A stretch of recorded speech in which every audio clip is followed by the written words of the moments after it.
ఏంటి డల్గా ఉన్నావు? రెడీ అవ్వలేదా? లేదే. ఏ?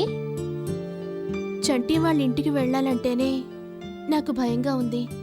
ఎందుకు భయం? చంటి వాళ్ళ అంకుల్ నువ్వు బ్లడ్ ఇవ్వడం చూశారన్నావు కదా. ఇప్పుడు వెళ్ళి నేనే రాజీ అంటే ఏమవుతుందో తెలుసా? చీటింగ్ కేసులో లోపలికి తోస్తారు.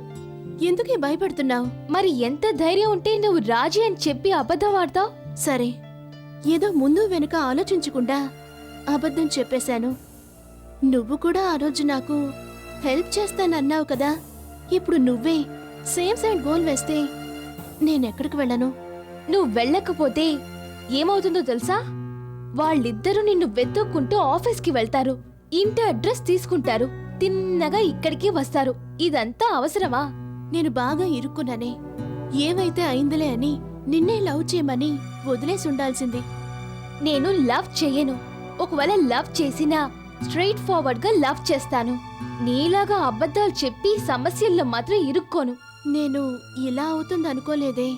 నేను లవ్ చేస్తే చంటే లవ్ చేస్తాడు, ఇంట్లో తెలియకుండా సినిమాలకి షికార్లకి తీసుకెళ్తాడననుకున్నాను. కాని ఇక్కడేంట్రా అంటే మావయ్యని కలవాలి, బాబాయ్ని కలవాలి అని వాళ్ళింట్లో వాళ్ళందరికీ నన్ను డాల్లా ఇంట్రడ్యూస్ చేస్తున్నాడు. స్ట్రైట్ గా పెళ్లికి ప్లాన్ చేస్తున్నాడేమో. ఇప్పుడేం చేయను? ధైర్యంగా వెళ్ళి మేనేజ్ చేయి. ఎలాగే? వాళ్ళ అంకుల్ కి నువ్వు తెలుసు. ఒక ఐడియా, ఇలా చేద్దావా? ఎలా? నువ్వు నాతో రా, అక్కడికి వెళ్ళి ఎలాగోలా మేనేజ్ చేద్దాం. నాకు ఆఫీస్ లో బోల్డ్ అంత పనుంది, చాలా ఫైల్స్ చూడాలి. హే, ఫైల్స్ కాదే, నా లైఫ్ చూడవే. ఎక్కువగా ఆలోచించకే, ఉన్న కాస్త బ్రెయిన్ కూడా కరిగిపోతుంది. సరే సరే, ఇదే ఆఖరిసారి. ఇంకెప్పుడు నన్ను అడగద్దు.